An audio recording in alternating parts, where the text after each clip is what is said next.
I would love to read for you the healing powers of the animal medicines from the book Medicine Cards.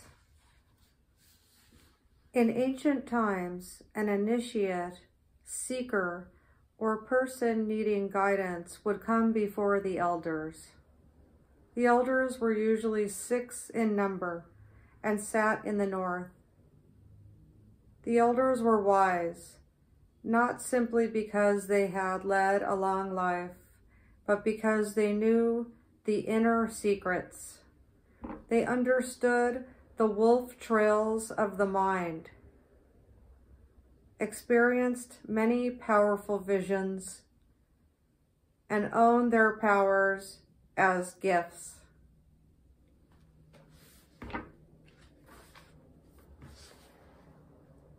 Now I would like to read the 9 totem animals. Each and every person has 9 power or totem animals that represent the medicine they carry in their earth walk. These animal or creature beings emulate each person's abilities, talents, and challenges. For instance, if a person is connected to wolf as a power animal, that person is a born teacher, pathfinder, innovator, and self-starter. This does not necessarily mean that the person has acknowledged those gifts and is using them to the fullest. It can mean that wolf is there to bring that person to an understanding of the talents that need developing. If the person is ignoring those talents, you might say that wolf would be appearing in contrary. And contrary is when, for those of you that don't know, when you pull a card and it's upside down.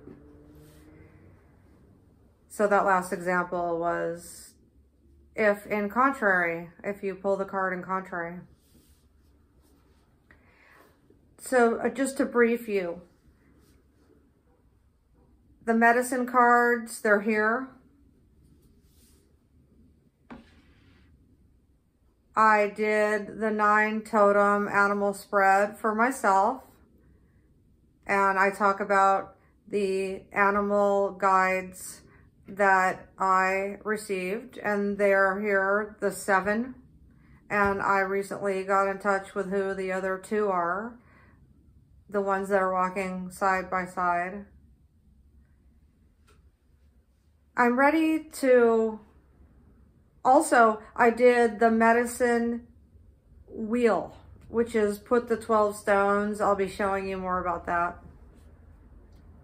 I've been working with the crystals and putting them in the directions with my 7 animal spirits that I read about. I also read about all 7. I will be going over and reading them again.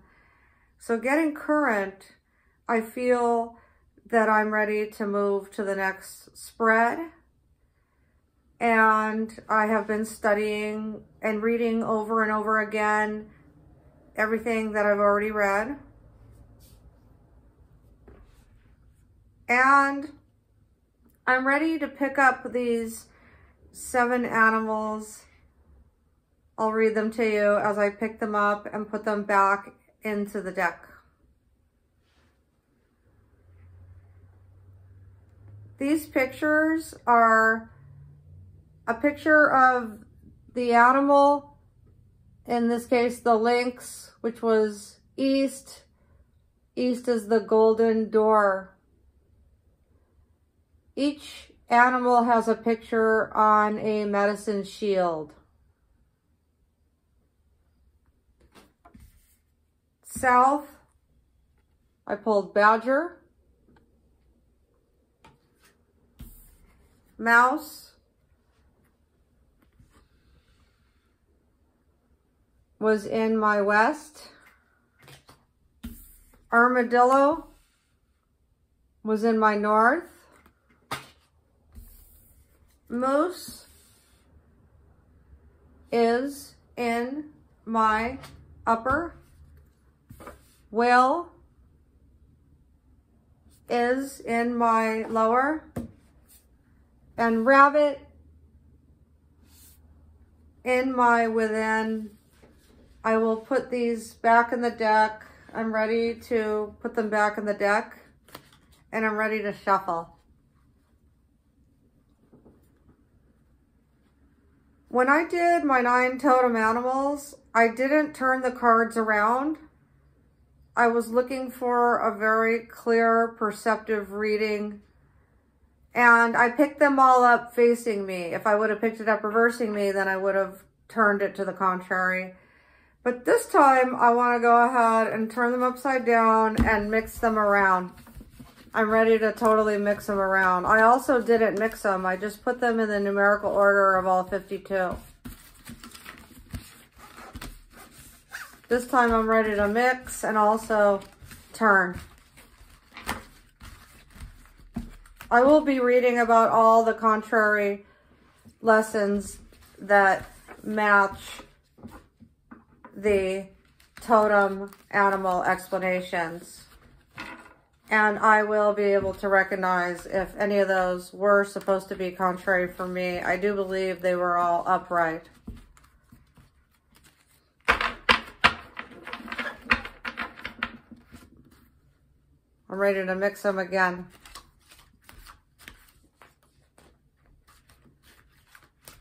The exciting part about this video is I decided that I want to do one card.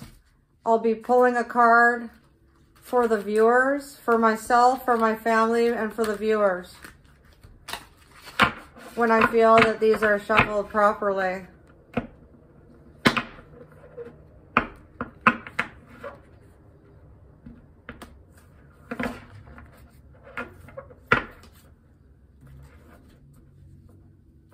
Okay, the cards are telling me, the animal guides are telling me that I've shuffled properly. Now I shall make an arc in front of me.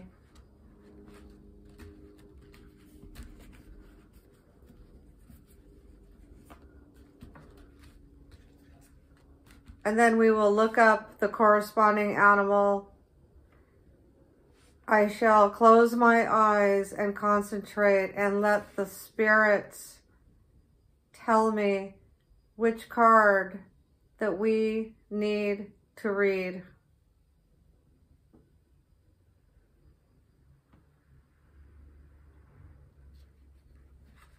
Here it is. I'm sure of it. Oh, it's contrary, which means upside down, and it's bat.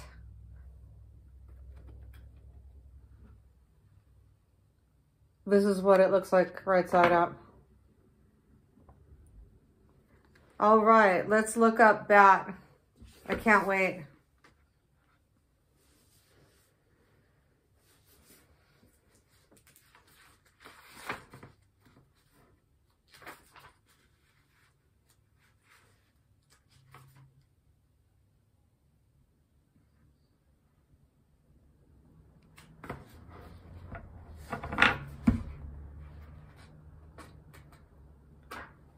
This will be our lesson for the day.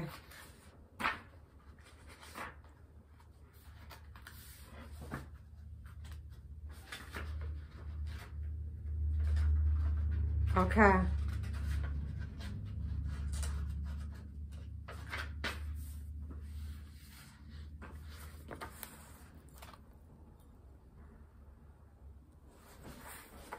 Sacred bat. These are little poems that they put, and then the description. Sacred bat flew to me from the darkness of the cave. Womb-like reflections, answers it gave. Birth, death, rebirth, cycles of the whole, never ending, just eclipsed, the journey of the soul. Bat, rebirth, is the word that it signifies. Steeped in the mystery of Mesoamerican tribal ritual is the legend of Bat. Akin to the ancient Buddhist belief in reincarnation in Central America, Bat is the symbol of rebirth. The bat has for centuries been a treasured medicine of the Aztec, Toltec, Tolucan, and Mayan peoples. Bat embraces the idea of shamanistic death. The ritual death of the healer is steeped in secrets and highly involved initiation rites. Shaman death is the symbolic death of the initiate to the old ways of life and personal identity. The initiation that brings the right to heal and to be called shaman is necessarily preceded by ritual death.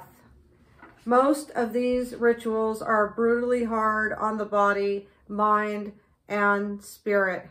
In light of today's standards, it can be very difficult to find a person who can take the abuse and come through it with their balance intact.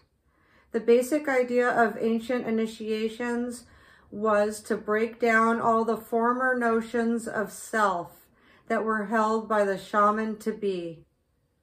This could entail brutal tests of physical strength and psychic ability, and having very emotional button pushed hard. Taunting and spitting on the initiate was common, and taught him or her to endure the duress with humility and fortitude. The final initiation step was to be buried in the earth for one day and to be reborn without the former ego in the morning. This ritual is very similar to the Night of Fear practiced by natives of Turtle Island. In this ritual, the shaman-to-be is sent to a certain location to dig his or her grave and spend the night in the womb of Mother Earth, totally alone, with the mouth of the grave covered by the blanket.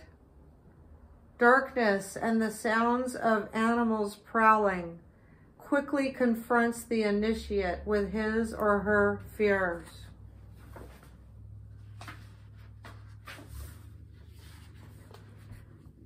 As the darkness of the grave has its place in this ritual, so does a cave of Bat.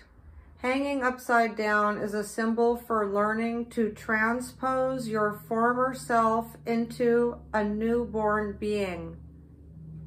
This is also the position that babies assume when they enter the world from the womb of woman. If Bat has appeared in your cards today, it symbolizes the need for a ritualistic death of some way of life that no longer suits your new growth pattern. This can mean a time of letting go of old habits and of assuming the position in life that prepares you for rebirth, or in some cases, initiation. In every case, Bat signals rebirth of some part of yourself or the death of old patterns. If you resist your destiny, it can be a long, drawn-out, or painful death. The universe is always asking you to grow and become your future. To do so, you must die the shaman's death. So we pulled the contrary, and I have to read that.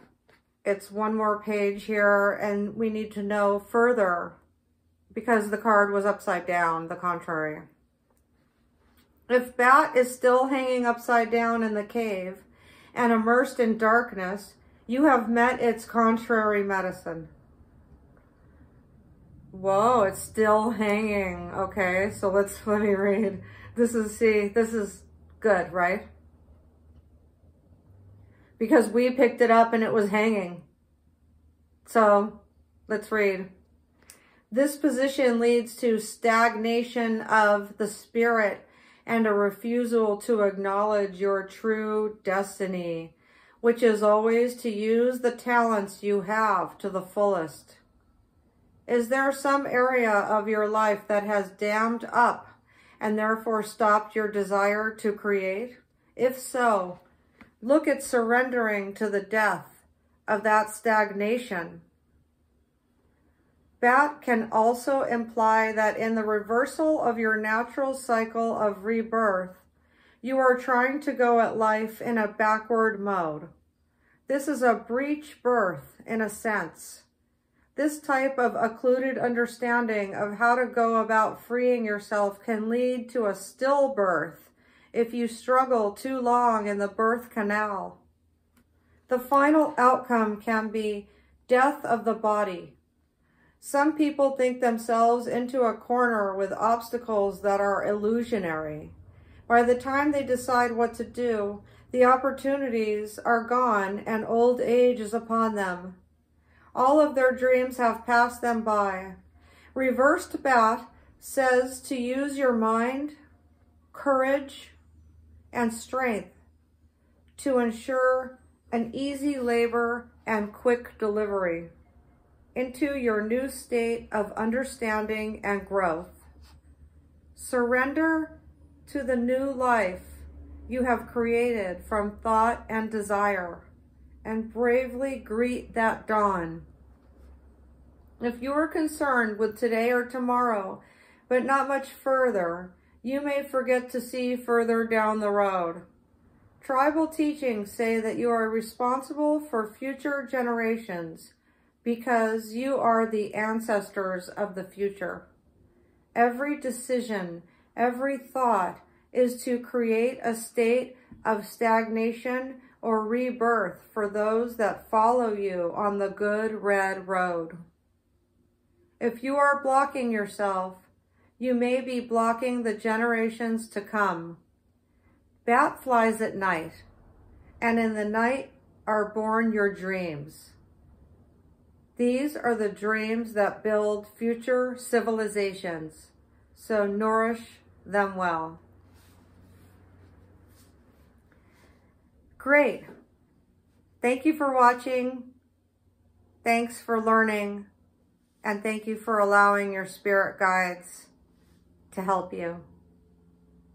In honor of the Wolf Clan spirit, the children of Mother Earth, I am Corin, your Chief Taintsy. I'll talk to you soon, and we'll have fun figuring out our spirit animals and what they have to teach us and show us and guide us to where we want to be.